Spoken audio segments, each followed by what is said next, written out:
మా నాయకుడిపై లేనిపోని ఆరోపణలు చేస్తే సహించం. వెన్నంటి ఉండి వెన్నుపోటు పొడిచిన వ్యక్తివి నువ్వు. మా నాయకుడి గురించి మాట్లాడే అర్హత నీకుందా? కబడ్దార్ సతీష్. బిర్కూర్ మండలం దామరంచ గ్రామానికి చెందిన కాంగ్రెస్ సీనియర్ నాయకులు ఇక్బాల్ గత కొంతకాలంగా అనారోగ్యంతో బాధపడుతూ మృతి చెందారని, ఆయన కుటుంబ సభ్యులకు ఎల్లవేళలా అండగా ఉంటామని బీర్కూర్ కాంగ్రెస్ నాయకులు అన్నారు. ఎమ్మెల్యే పోచారం శ్రీనివాసరెడ్డి, మాజీ డీసీసీబీ చైర్మన్ భాస్కర్ రెడ్డి, రాష్ట్ర అగ్రో ఇండస్ట్రీ చైర్మన్ కాసుల బాలరాజ్ అన్ని విధాలుగా అండగా ఉంటారన్నారు. మల్లాపూర్ గ్రామవాసి ద్రోణవల్లి సతీష్ మా నాయకుడు పోచారం శ్రీనివాసరెడ్డిపై లేనిపోని ఆరోపణలు చేస్తున్నాడని, 40 సంవత్సరాల పోచారం అనుచరుడుగా ఉండి ఆదుకుంటే వెన్నుపోటు పొడిచారని మండిపడ్డారు. సీనియర్ నాయకులు ఇక్బాల్ మరణిస్తే దాన్ని రాజకీయం చేయడం ఎంతవరకు సమంజసమని ఆగ్రహం వ్యక్తం చేశారు. టెండర్ పూర్తయిన పనులను ఎమ్మెల్యే ఆపే అధికారం ఉంటుందా? లేనిపోని ఆరోపణలు చేస్తూ మా నాయకునిపై బురద జల్లే ప్రయత్నం చేస్తే ఊరుకోమంటూ ఆగ్రహం వ్యక్తం చేశారు. బీర్కూర్ మండలం దామరంచ గ్రామానికి చెందినటువంటి సీనియర్ కాంగ్రెస్ నాయకుడు ఇక్బాల్ గత కొంతకాలంగా అనారోగ్యంతో బాధపడుతూ మృతి చెందడం జరిగింది.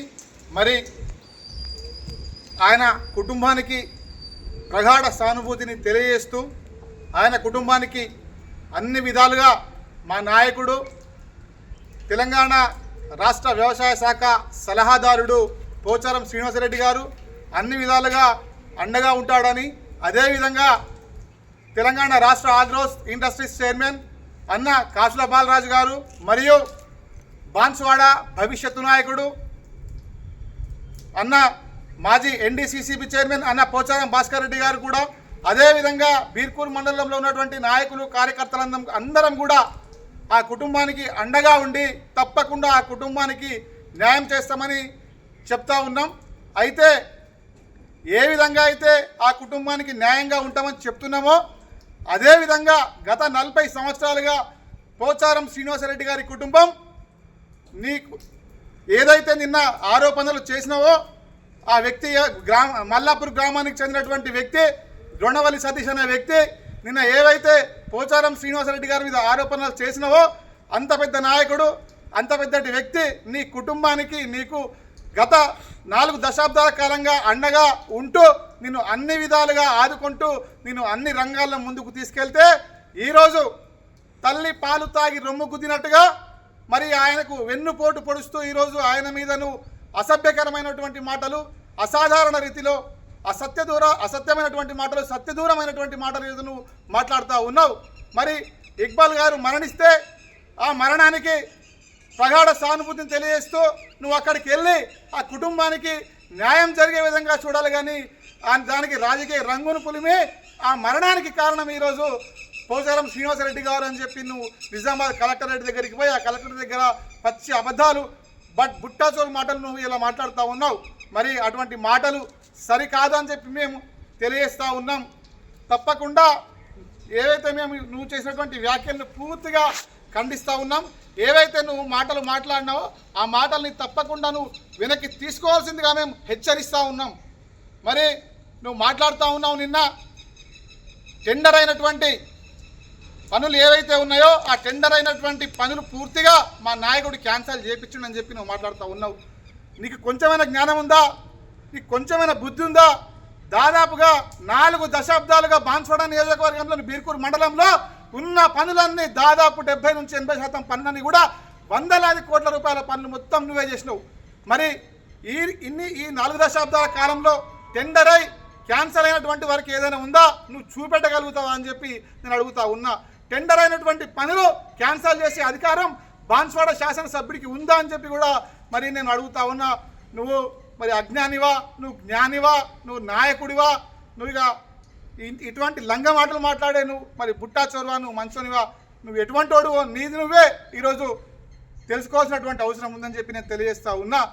మరి నువ్వు ఇంకో మాట మాట్లాడుతూ ఉన్నావు.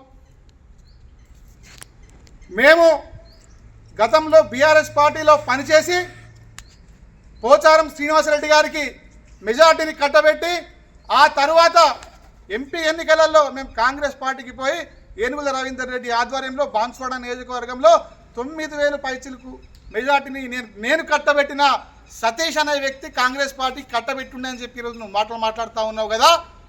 మరి అదే నేను సూటిగా అడుగుతా ఉన్నా. ఈరోజు ఏదైతే నువ్వు ఎంపీ ఎలక్షన్స్లో ఏనుగుల రవీందర్ రెడ్డి తరపున నిలబడి